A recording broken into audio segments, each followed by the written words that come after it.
Today we're going to take the Nike ZoomX Invincible Run Flyknit 2 for a couple runs, including an A/B test run versus version 1. It's $180 and is now released. It weighs about 9.9 ounces or 280 grams in a US 9. The key changes from version 1 are a somewhat roomier upper with a denser Flyknit mesh, new tongue, and a new heel clip construction. Otherwise, it's identical in weight and in stack height. Hello everybody. Today we're going to take a look at Nike's ZoomX Invincible Run Flyknit Fk2. So that's the second edition of the all ZoomX midsoled Invincible, and we're going to do some comparisons to version 1, which we have right here. I'm going to do it as an A/B run. So what happens here with the version 2? Absolutely no change in weight in my US 8.5 compared to the predecessor. I come in at 273 grams or 9.63 ounces in the US 8.5. No changes there at all. There are no changes that I can measure in the stack height. A big 37 at the heel, 28 at the forefoot, 9mm drop. So, but there are changes to the upper. Version 1 had a engineered mesh, I would really call it, even though they called it Flyknit upper. It was a bit awkward fitting, I think, and others did as well. You can see that its toe box is a bit narrower, a bit lower. The mesh was pretty conventional, really. Over here, we get into something completely different in Flyknit. This is a much denser or thicker feeling, more structured feeling mesh. We get a completely new tongue construction here now. Here it was kind of a soft, sloppy tongue. I can already feel it on foot, a better wrap. We still get the gusset. We get flatter, lighter laces than before. Over here they were real thick and kind of almost from a sport kind of soccer or hiking shoe. Here they're thinner, maybe that helps with the weight. We of course get a kind of flashy design here with this little plastic thing, the colorful thing. Of course there'll be many colors. There is no change at all to the outsole that I can tell. Same rubber, same thin rubber that proved quite durable actually. Same pads for toe off, which I really liked, and the little heel landing pad. No changes there. The big change, I think, most significant, in addition to this new mesh, which is, I find, much more supportive already on foot, and actually uppers can affect ride quite a bit, especially at the rear of the shoe and of course the toe box. But what you see here is the clip previously was a rubbery material, kind of thick rubbery material, pretty low.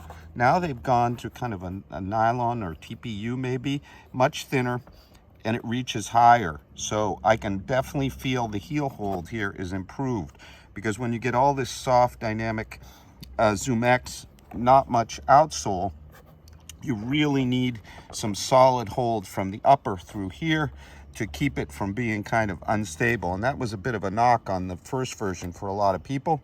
A bit unstable, maybe not quite as, for $180, not quite a kind of daily trainer for many people, maybe more kind of the fun shoe. And it sure is fun, because this is really all ZoomX, as in Nike's racers, of course the Vaporfly, the Alpha Fly, the Streak Fly, is really exciting stuff to run, but it needs to be a bit controlled. It's also very energy returning. I think still the best of all the foams. So I'm going to take them out now for an A/B run, tell you how it all goes. You can see also the heel collars. I'll cover that.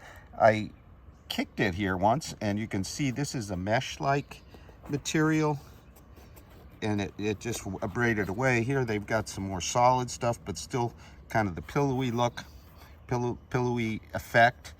About the same, well, a bit more actually. We've got a bit more kind of rigidity in the heel counter. Again, that's going to help the clip. So I'm going to take them out for a run now and tell you how it all goes. So the left black version 1 is actually my wider foot, and the new version is my narrower foot. You can clearly see there's a broader toe box, a little bit more rounded toe area in the version 2. And what's really interesting, just standing around here, is version 2 here with its new heel and tongue construction. It on my narrower foot is actually better held than version 1, which appears narrower. I'm just slopping around, moving more medially at the midfoot and towards the heel in version 1 than I am in version 2, even though this is my narrower foot. So that's really interesting. Lace up super easy, and I think more secure. We don't have that soft kind of mushy tongue here. Really wasn't, the whole upper really wasn't kind of dignified for a $180 shoe, because that's what we're talking about here. Here we got much more substantial tongue. We'll see how that actually feels, but I think it's contributing to a better kind of overall hold right out of the box. So let's see how they run. Moving along the coast here in our Invincible, nice and bouncy. Let's talk fit from the run here. I'm at my usual 8.5. Both versions are true to size. What's interesting is the new version clearly feels higher in toe box volume, broader, and more secure at the forefoot. What I noticed running is my foot is just much better locked down in front, and of course at the rear, whereas over here not nearly as well, that softer toe bumper, but also this one feels a bit more agile. This one kind of more directed from that new support all the way to the front. I will say the heel hold here is not quite as comfortable as the lower kind of softer business going on here. Feels a little high, but it's definitely more secure. I'm much better held, and I think that's really important given how soft this shoe is and how minimal the outsole is in terms of providing stability. So I'm going to go with the newer upper. It's very humid out, plenty breathable, at least as breathable as the other one. Maybe a bit more breathable, even though it's denser. It's a little hard to tell. I have thin, darn tough socks in both. Fit is good, bit on the large side almost.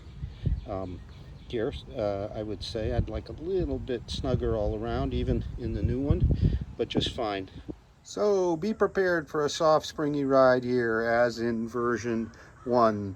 Fundamentally underfoot, not a lot of changes. So this is a very soft, springy, energetic ride. The shoe is improved in rear stability, no question about it, but it is still not the most stable of shoes with all that softness and the outsole here, the thin but full coverage outsole. So I'm seeing this as before, as kind of a fun, dynamic shoe. I'm not sure it'll work for everybody as kind of a daily trainer. As I'm thinking about this, the Streak Fly, the ZoomX Streak Fly, which is a lower stack shoe with a little bit more minimal outsole, but you know, in the end, a fairly similar outsole and a little bit of a shank, stiffening shank, is actually, I think, a kind of more versatile, if not as cushioned shoe in the Nike lineup. And then of course the Alpha Fly 2, I can train in that a lot more than I can in this shoe, that's for sure. It is maybe not for those recovery soft recovery, relatively short runs you'd use this for, but just about everything else I'd prefer the Alpha Fly, but it's almost $100 more. Now, compared to version 1 here, I noticed that version 1 seemed more kind of agile off the forefoot, whereas version 2 seemed a bit more linear and all of a piece off the front. So I'm only one run in, just a little under 6 miles, 5.5 miles here in version 1.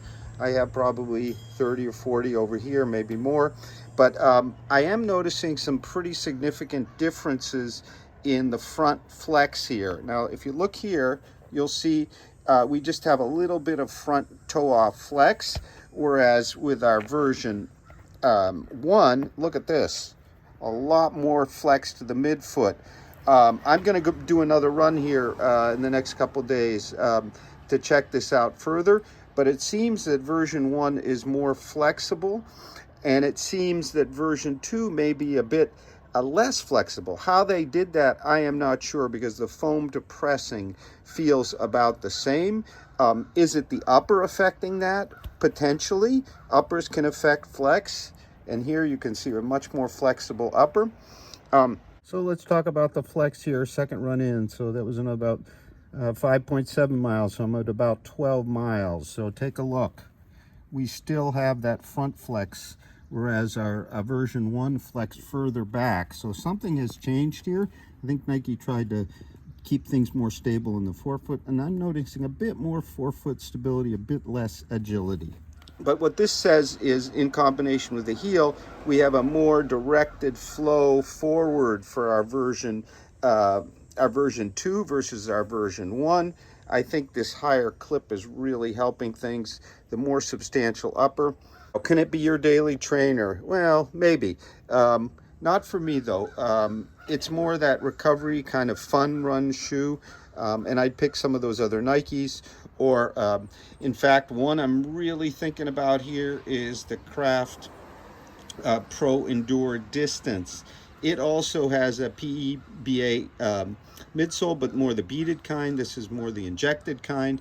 It has a much more substantial outsole, similar ride, similar weight, not quite the polish of the upper, but a much more versatile shoe here than I think the Nike is. Maybe not quite as springy fun or stylish, though. So we're also going to have a full multi-tester written review, because this is a shoe that really people have a lot of opinions about. Some people it doesn't work at all for. For example, last year, Jeff Beck, who lands, he's fairly heavy and lands laterally on the front. It really caused him some issues. I was okay with version 1. Maybe version 2 might work a little bit better for him, with that kind of seems more rigid or more inflexible forefoot, a bit more stability. While they're super fun and energetic, I did have a few twinges in the shins and a little bit of back pain after running them. So if you really need a bit of stability, or soft shoes don't agree with you, this may be one to avoid, but they sure are fun and energetic. Thank you very much for watching. We will have our full multi-tester review of the $180 Nike ZoomX Invincible Run Fly Knit 2 up on Road Trail Run real soon. Have a great run.